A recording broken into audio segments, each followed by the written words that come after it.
Hello, YouTube. It's me, John Avenger, once again, and welcome to an update. I'm doing a DVD and Blu-ray update for today since I'm not doing a podcast today until tomorrow in the month of May.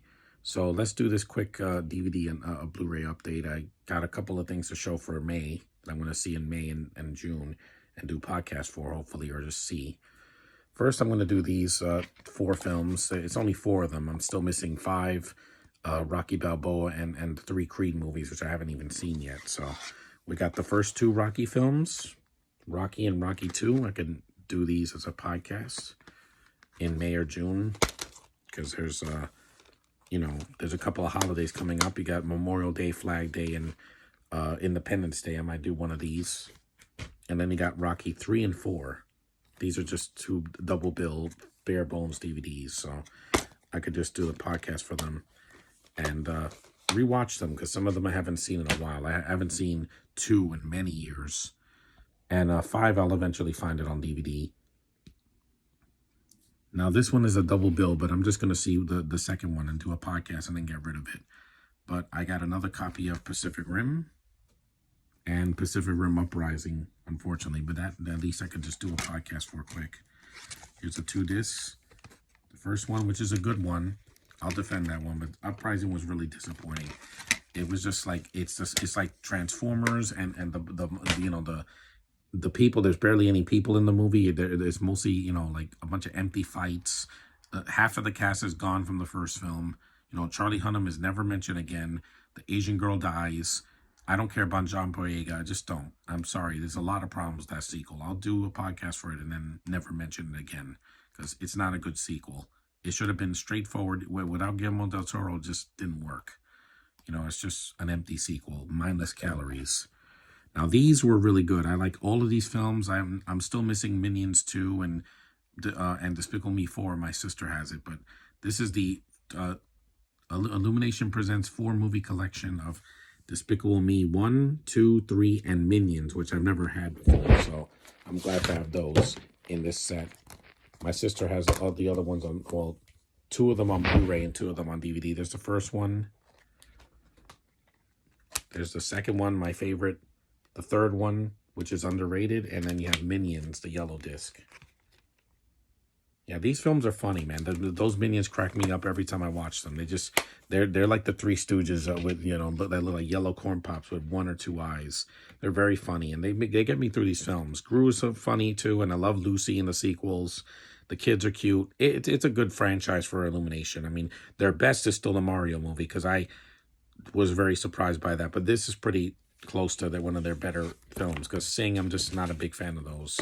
There's too much singing and not enough plot. These, at least I get my laughs and good animation and, just a good soundtrack usually every now and then. Next, I got this triple feature. May 4th is coming up on Sunday. I'll probably see one of these films. They're short Lego films of Star Wars, before the Dark Times. And no, I'm not going to comment on the sequel trilogy. This is not about that. You got Lego Star Wars, the Yoda's The Padawan Menace, The Empire Strikes Out, which is the best one, and then the Yoda Chronicles, The Phantom Clone, and Menace of the Sith. They're parodies, but they're also really funny, and they're with Legos, which you can't go wrong with Legos. Because I don't play Minecraft, so Legos are my building blocks of life.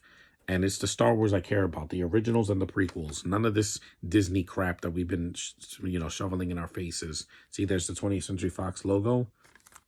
They made this, so that's not, and it's not on Disney Plus, so that's why I'm going to keep those, because why not? And this is a repurchase. This is something I had years ago, but I had the full screen edition for many years, so I finally got rid of it. I'm gonna see this one. This is the widescreen version of Back to the Future, the original films, a complete trilogy on DVD. I know there's a Blu-ray that has the ride and other things, but I wanted to just have them in widescreen, and I finally do. All 3 films. We don't need a 4th one because the 3rd one ended everything fine. The 4th one will just make things, it'll be a legacy sequel with just old people, and I don't want that. There's the first one, classic movie. The underrated second one, where they go to 2015, and then 3, which is where it all ends. And it's good. It's good stuff.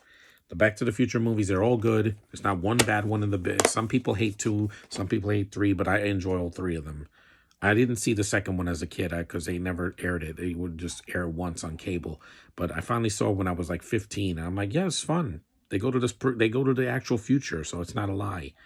And the third one's a Western. So what? At least it's something different. You know, I like a different sequel every now and then. When everything's the same, it just feels repetitive. But these movies are classics. I'm going to do podcasts for them probably in June, because May is Asian month. There's not a lot of Asians in this. And last but not least, I got this, the only Blu-ray I got, because I bought this weeks ago. And it's a good animated film. I think it's the best one of the 4 films they've done CGI animation. This is Resident Evil Vendetta. Yeah, this one's awesome. An original CG motion picture. Better than any of the live action movies. That includes the last one that came out, because it's faithful to the game. It's got characters from the game actually doing things. It's got zombies that look cool. It follows the plot mostly. And the voice acting is really good here. The Canadian voice cast, mostly Canadian and American actors that do the voice acting, because there's also a Japanese version, I believe. I don't know. It could be. But I think this is really well done. Let's see. Audio English, Spanish, French, Portuguese, Spanish, Thai. Subtitles. Yeah. And this is really good. If you haven't seen this one, I recommend it over any of the live action movies. Mainly because, again, you get what you pay for. With the live action movies, they're very hit and miss. Mila Jovovich's character, while she's capable in the role, she's not a character from the game. Here, there's none of that. They got Rebecca Chambers, Chris, and I think Leon, and they work, and it's really awesome. So that's my update for the month of April. Hopefully you guys have seen some of these films. I know a lot of you have, and I'm going to do podcasts for most of them except for Vendetta. I don't need to do a podcast for that. I'll just hear the commentary. But thanks for watching. Acknowledge me, and I'll see you guys in May. Later.